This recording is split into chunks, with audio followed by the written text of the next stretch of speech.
Hey you guys, it's Peter, and welcome to my channel, Peterisms, where I tell stories of my life and just little things that I have learned as I have grown into the person that I am today. And it has been quite some time since I've been over here. I've been on vacation, I came back from vacation, and now I am sitting down here to read some meditations with you guys again. I missed you over on this channel. I love coming over here and reading the meditations and just sharing stuff, you know, that's going on in my life or stuff that's gone on in my life and kind of process it over here. And I love this channel so much. So I missed you guys a lot, and I'm back. So I will be filming back over here more regularly again. So yeah, I feel like it's been like 10 days or something like that. It's been a long time. It's been a long time since I filmed over here, and I missed you guys, like I said. Okay, so let's get right into the meditation books. I have so many meditations to pick from. So let's go in here and see what both The Language of Letting Go and The Journey to the Heart says to us today and the last couple days. Let's go in here and see. I'm like going halfway through the year. I'm like, Peter, we're still in January. Let's go back to January.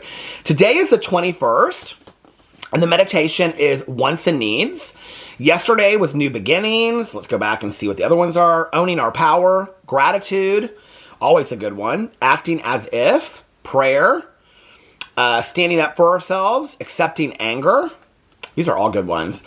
Good Feelings, Letting Go of Guilt, Finding Balance, and Fear. Well, a lot of good ones in there. So let me go into the Journey to the Heart and see what it has to say to us as well. Let's go back in here and see. January 21st. What's today's meditation in here? Let's see what it says. Discover your own truth. Oh, that might not be a bad one. Learn when it's time to adapt. That was yesterday's. Let's go back in time. Honor the process of spiritual growth. Set yourself free from control. Awaken to the world around you. See how happy you are. You're free to follow your heart. Release your fears. Honor winter's lesson. Let the universe help you. And let's see what the last two are. Let go of blocks. Value your passion. Maybe we should read today's in Journey to the Heart, which is Discover Your Own Truth. Should we read this one? Let's see what it has to say. Discover your own truth, January 21st. No truth is ours until we make it our own. All the truths in the world don't matter unless and until we discover them to be true for ourselves. That's what the journey is about. An insight, a lesson, a new belief is at the end of each adventure. Whether that adventure happens in a moment, an hour, a day, or a year, this lesson doesn't come from books, although books might help along the way. It doesn't come from classes or lectures or well-meaning friends. The lesson we're seeking comes from inside us, from our hearts, from our deep abiding connection to consciousness and the truth. It springs quietly from within as we notice one day that we believe something new, something different, something more free, more fun, and more life-enhancing than what we believed before. For a moment, we may turn back and say, why didn't I know that? Why didn't I see that before? Then we step back on our path, laugh, and go on our way, understanding that it is why we are really here, not to know everything in advance, but to allow ourselves to go freely through all the lessons that teach us all we came here to learn. You are on a journey of discovery. Find out what's true for you. Remember, a truth isn't yours until it rings true for you. I really, really like that. You know, it's interesting talking about this because I think this saying has, popped up in pop culture. I've definitely used it, talked about it a lot on my drama channel in the past, 8 years. This idea of, let me share my truth, or what is their truth, or what is the truth, and the truth lies somewhere in the middle, or there's their truth, your truth, and the real truth. Yeah, there's always discussions about the truth, but when it comes to like understanding your truth, and you're explaining what your truth is to somebody, I think that often comes across as kind of a phony term. I know a lot of people don't even like the word journey. I do like the word journey, but I know a lot of people don't. But I think the idea of when somebody says, well, let me tell you my truth, breaking that down, what that means for me is that when I've gone through something in my life, or I've come to the other side of understanding something, I don't think you truly I think this is why it's important for us to have conversations with people about what they've gone through, what their life experience is like, that because we are only one observation, one example of one life experience, ours, our own, right? We only know our truth. We only know what we've gone through, what it means to us, what we've experienced, Like, let's just take sobriety, for example, right? Just because I'm a sober person doesn't mean that my sober journey or what I feel about sobriety or what is true to me is the same or anywhere as close to anybody else's, you know? I mean, even my best friend who has been sober almost as long as I have, a year less than me, coming up on her birthday, and, you know, like, there are things that she and I don't even see eye to eye on in sobriety, you know? And so it's everybody's points of view are different because her lived experience is different than my lived experience, you know? It's not that we don't agree or have the same philosophies when it comes to sobriety. It means that our experiences of what got us there are completely different. Her journey looks different than mine does. And my journey looks different than somebody else's does, looks different than somebody else's does. And in fact, when I got sober early on, I was so looking at the differences that I wasn't looking at the similarities. And I can remember my first sponsor saying to me, you know, I think it was my second sponsor actually, when you go to a meeting, you're going to keep a notepad and write down, like if somebody says, I'm from Indianapolis, write down, I'm from Indianapolis. Everything that you relate to that person shares, because you're looking for all the differences to see why you're unique. Well, we are unique, you know, but I was looking at it in a way to make me seem exclusionary from being able to get anything out of a 12-step program. Does that make sense? Like, I was looking for the loopholes. I was looking for the excuses. I was looking for what wouldn't make me fit, why that wouldn't work for me. I was looking for that and instead of looking at why it would work for me, why I could relate to that, you know? So when people share their stories with me, their life stories with me, I often am like, you know, I'll say, well, is it kind of like this because I've experienced this? And sometimes they'll say, yeah, or sometimes they'll say, no, not really. It's a little bit different. Let me explain it to you, or it's a lot different, you know? But, you know, my truth is my truth. You can't take somebody else's experience away from them. Experience and truth are they're very closely aligned. And so what I feel in my heart, this is why I don't take people's religious experiences or religious journeys away from them. I don't take their belief systems or philosophies away from them. Stand behind what you stand with. But stand with it with your full chest, you know, especially if it's something that you really believe in. I love the line from The Contender. It's one of my favorite movies. And at the very end of the movie, the main actress says in there that principles only mean something if you stick to them when they're inconvenient. And I'm such a believer in that, right? That like in times that you're surrounded by people that might not have the same belief systems as you or the same truth as you, right? That those are the hardest times to speak up about what your truth is or what your belief system is because it's not popular or it may not come across, you know, in a way that like people might look at you like, what? You really believe that? But those are your convictions. Those are your beliefs. Those are your philosophies.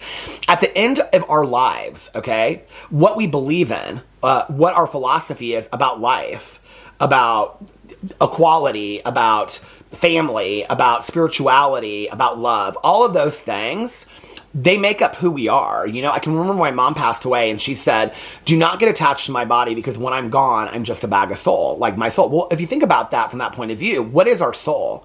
What makes us who we are, you know? It's what makes us move. It's what we believe in.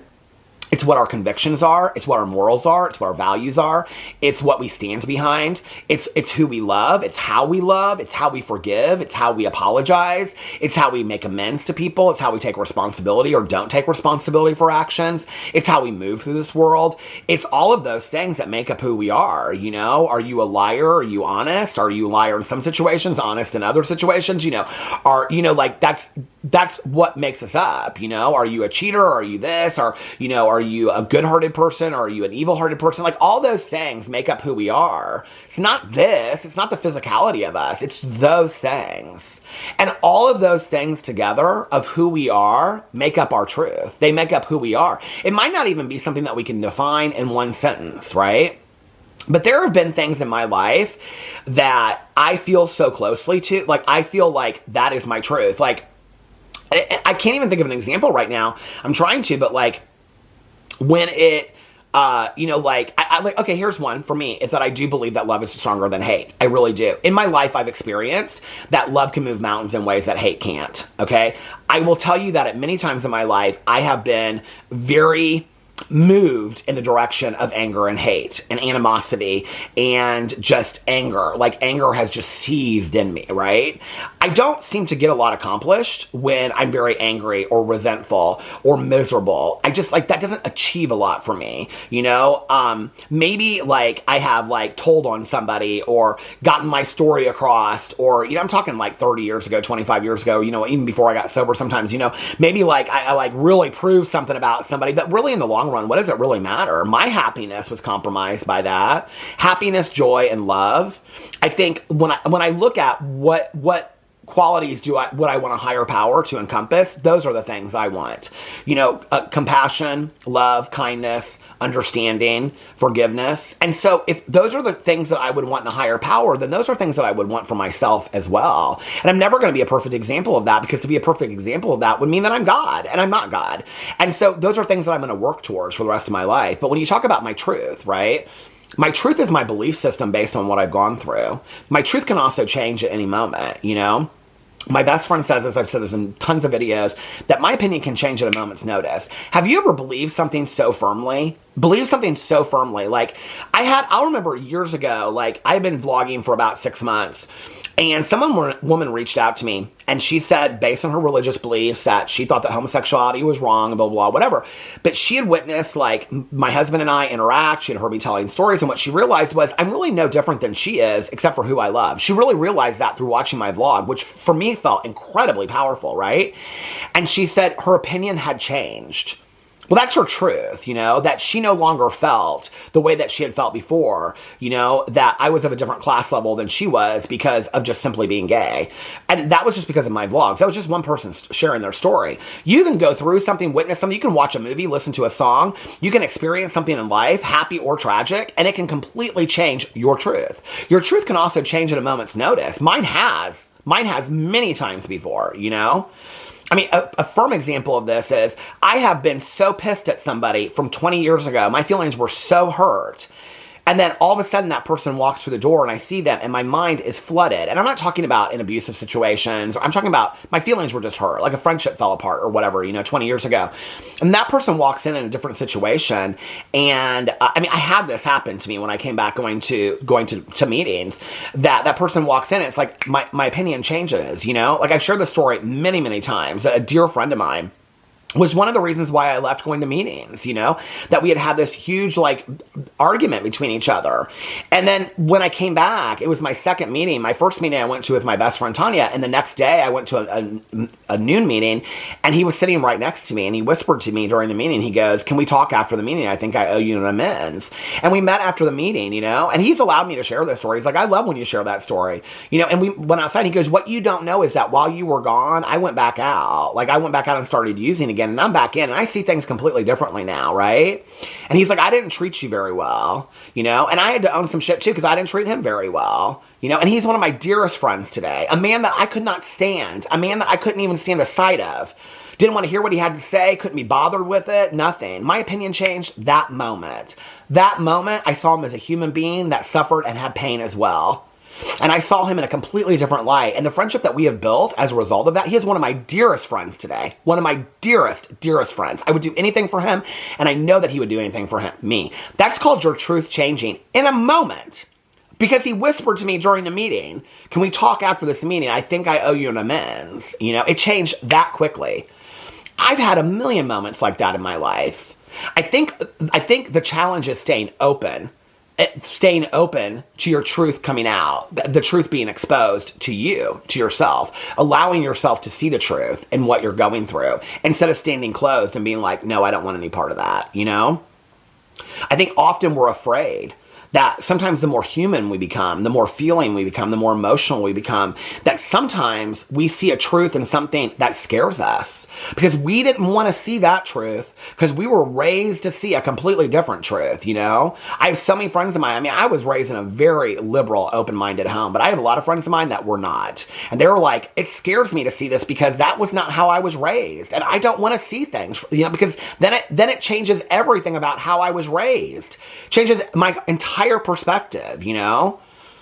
I think one of the hardest things is when I've had so many friends of mine that have been hurt in their childhood or even in their adulthood by people that were supposed to love them.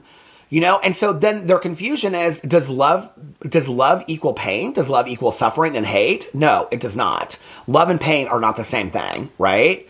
And when you meet somebody or you have unconditional love and you've experienced that, it changes that. But then it also screws with you because you're like, okay, well, if this person loves me unconditionally as a friend, as a partner in life, then whoever did this to me in my childhood, that was supposed to be love, but it didn't look that way. It looked screwed up. Then what was that? And then as adults, we're screwed up because we don't know what to do with that, right? Because we're building a new truth. And you might build a new truth, and that truth might be forgiveness. And some people aren't there yet. It's taken me sometimes 20 years to forgive people that have done shit to me, right? But that's the new truth too, is becoming willing to forgive people. You don't have to say, I'm going to forgive that person tomorrow. What you can say is, I'm not there yet. I'm not open to forgiving somebody, but I might get there. I might be there in 5 years. I might be there in 2. I might be there never, but I'm open to it. And that might be a new truth for you. The next new truth might be, okay, I do want to forgive this person. I do want to have a conversation with them. Then you might have that conversation and your truth might change again. And you'd be like, no, I'm not open to forgiving that person based on what they said. You know? You might move to a different city, a different world, a different country, and realize that your truth about what you thought about the world was completely changed and completely different. Our truth can change at a moment's notice, but it's ours based on our experience. Don't deny or ignore the importance of your own lived experience. It's all you have. It's literally what makes up who you are. So don't ignore it. And yours is no more or no less important than anybody else out there. And don't let anybody else tell you that. We have a lot of people in this world right now who think that their experience and their views and their points of view and opinion are more important than somebody else's. Your experience, your lived experience as a human being born to the planet Earth, okay, at the same time that the rest of us are alive, makes you just as important as anybody else that's alive right now. And just as important as anybody else that was alive years before we were and that are to come. It's just one person's lived experience. And if we could see things that way, if we could appreciate things from that way, that's just that person's lived experience, then maybe we could get along a lot better, you know? But don't ever think that your lived experience, your truth is any less important than anybody else's, because it's not. And it took me a long time to realize that about my feelings. I sat in rooms and never said anything about how I felt because I thought that I was less than and was not as important as what somebody else said. And that is BS. I have a valid voice and I have a valid opinion, and my experience is just as important as anybody else's. Anyway, let me know what you think about all that in the comment section below. I love you guys, and I will see you tomorrow. Bye.